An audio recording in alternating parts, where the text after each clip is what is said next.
We're sitting here at Live Forum and there's 800 people out there, and I still can't really believe that they're here.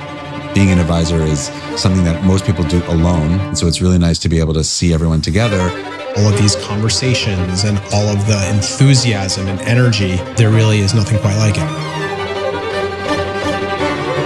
Live Forum is just another great way to meet the hotel managers and sales directors of the place your client's going to go to, and your client is going to come back and book with you over and over again because they know you're connected.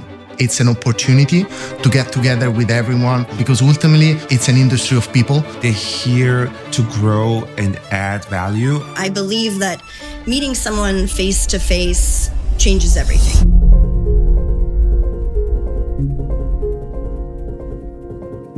One of the key things that enables advisors to be successful is having close relationships with supplier partners and really get the inside scoop.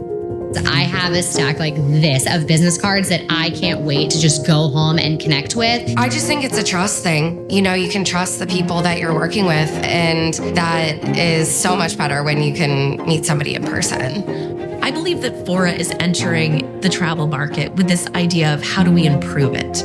Fora is like a disruptor, you know? I don't think there's ever been an agency like this before. What Fora is doing differently is allowing people to get interested in this business and to monetize something that maybe they were already doing. Fora is the present and the future of the industry. It's truly an agency that adjusted to the needs of the travelers today. It was well overdue to have some life injected into this industry.